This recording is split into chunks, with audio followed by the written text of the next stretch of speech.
қазақ әдебиеті пәніне қош келдіңіздер. Сіздермен бірге болатын мен Табыс Ағырке Бейбітқызы, қазақ тілі және қазақ әдебиеті пәнінің оқытушысымын. Бүгін біз сіздермен екінші сабағымызды бастаймыз. Сабағымыздың тақырыбы Абай Құнанбайұлының «Қалың елім, қазағым, қайран жұртым» өлеңі және «Лай суға май бітпес қой өткенде» өлеңін қарастырып зерттейтін боламыз.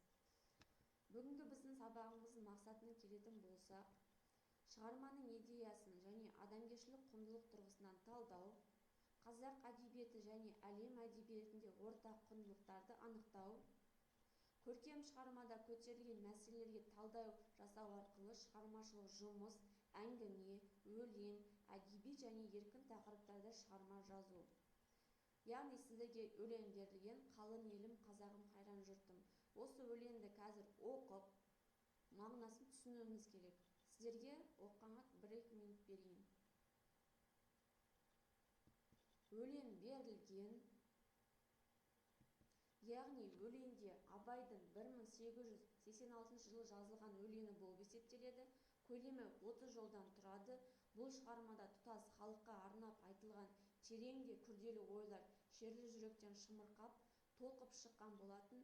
Үлкен адамгершілік пен қайраткерлік, оқымыстылық, биікке көтерілген халық үні бірде айбарлы, бірде кекті, бірде мұңлы.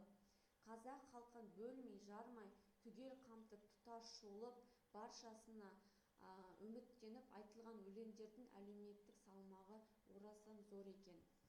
Өлең 11 буынды қара өлең ұйқасымен үлгісінде жазылған. Алғашқы рет 1909 жылы Санкт-Петербург қаласында жарық көрген болатын. Қазақ ақыны Ибрагим Құнанбайұлының өлеңі атты жинақта жарияланған. Мүрсейіт қолжазбаларында 1954 жылы жинақта 12 жолдан, яғни бір күн тыртын етеді, бір күн жұртын делінсе, 1939 жылы, 1945 жылы және 1957 жылдары бір күн тыртын етеді, бір күн бұртын деп болып алынған болатын. Яғни «Қалың елім, қазағым, қайран жұртым» өлеңінде өзі билеуші тап ортасынан шықса да, Абайдың жаны қара халыққа жақын болатын.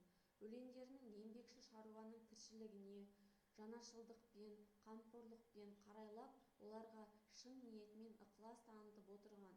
Осы ниетпен халықтың мейірімен аңғартылатын өлеңдердің бірі «Қалың елім, қазағым, қайран жұртым» екен.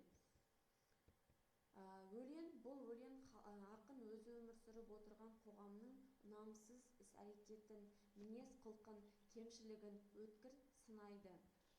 Аталған өлең қазақ қоғамында бойындағы мінсіз, жағымсыз қасиеттерді ащы елдердің көшіне ілесе алмайтындығын айқын аңғартқан шығармалардың бірі.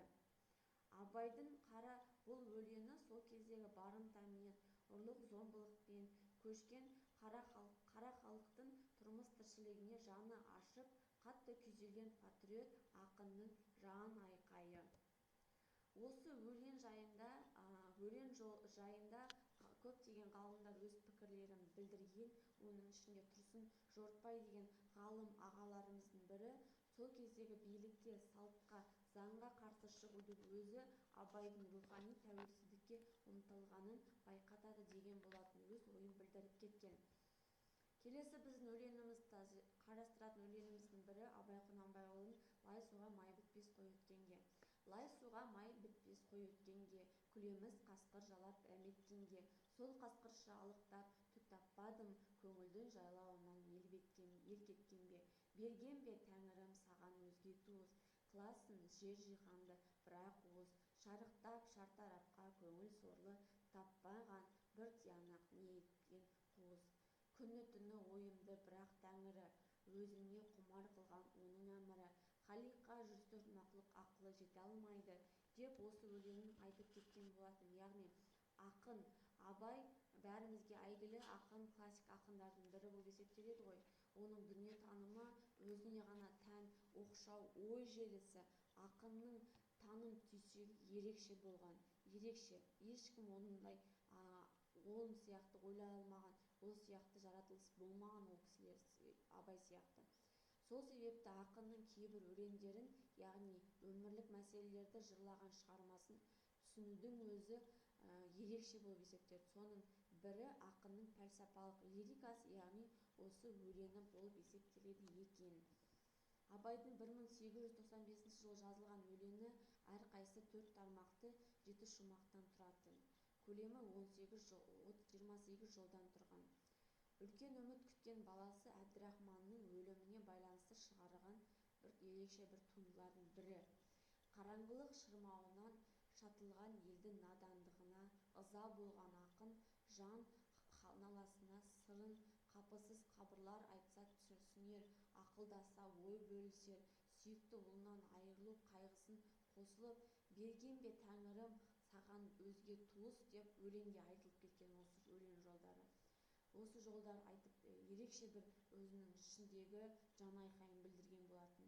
Мағынасыз бос дүниеден уақап таппай бір ақ уыс болып отырған ақын дінге иек артатын, яғни дін жолына түсіп, осындай бір ерекше туындылардың бірін шығарған болатын. Аталмыш өлең 1895 жылдар жазылған. Бұл өлеңде ақын көңілдің жайлауынан түк таппадым деп өкініш білдіреді.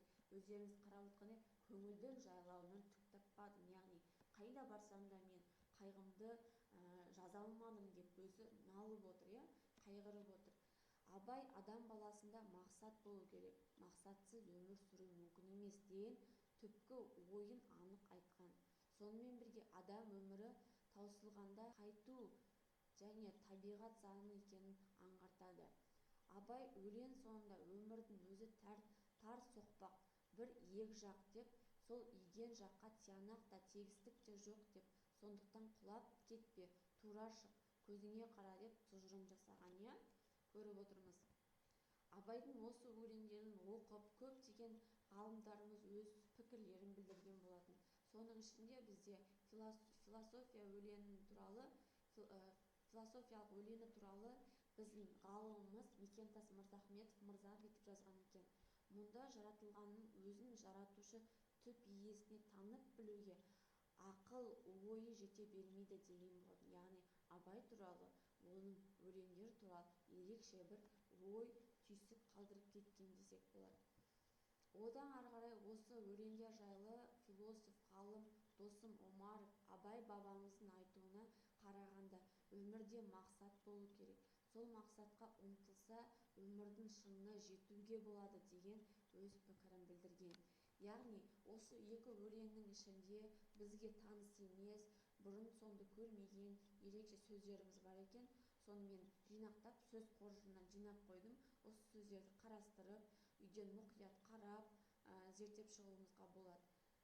Дәхрі араб сөзі ақыретке сенбейтін құдайсыз, дінсіз деген мағынаны білдіреді. Хақ, нағыз шындық, шын, рас, ақиқат деген мағынаны білдіреді.